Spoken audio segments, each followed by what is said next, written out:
So for simultaneous equations, when you've got one linear and one quadratic, this is what the equations look like. Equation 1 here has got an x squared and a y squared is equal to 5, and equation 2 is y is equal to 3 minus x. This one here, this is the quadratic. That's the quadratic one. And this one here is the linear one. Now the solution to this is, and I might even write in a step here. So you rearrange, you substitute the linear equation into the quadratic equation. That's what you do. You're going to sub in the linear equation into the quadratic.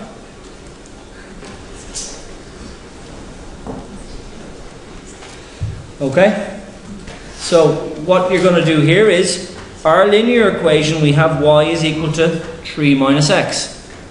We're going to substitute that into the quadratic. So we'll have our x squared is still going to be there. I'll write out the quadratic equation. We're going to have x squared plus y squared is equal to 5. So our x squared is still there. That's not changing. Plus y squared. So instead of y, we're going to put in 3 minus x squared. And then that's still all equal to 5.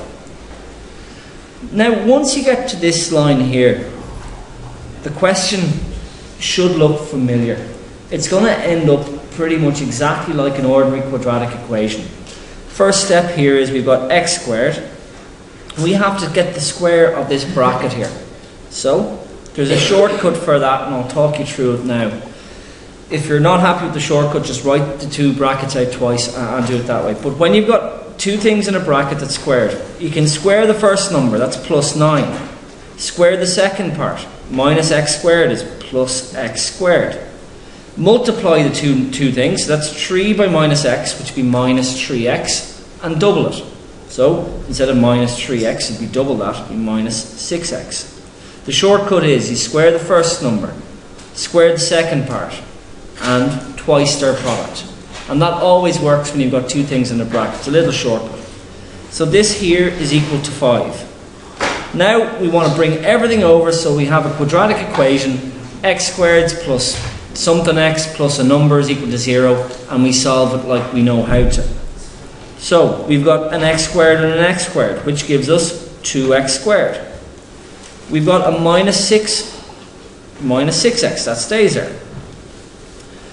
And we've got a 9 plus 9 minus 5, if you take 5 from both sides. So we have 2x squared minus 6x plus 4 is equal to 0. Now this problem is the exact same as what we were spending our time on. The only thing is just one small little bit at the end. So when you've got an equation like this, I might as well do it this way. So we've got 2x in one bracket, x in another, and these are equal to 0. Factors of 4 that will multiply to give this, so this will work out. And they have to be the same sign, so we're going to have a minus and a minus. And if we have a minus 2 and a minus 2 there, that should work.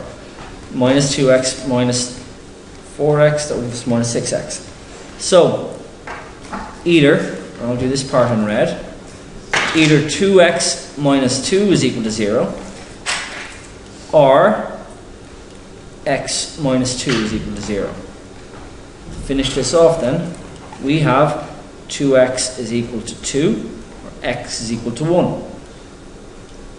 If x is equal to 1, from equation 2, we know that y is equal to 3 minus x.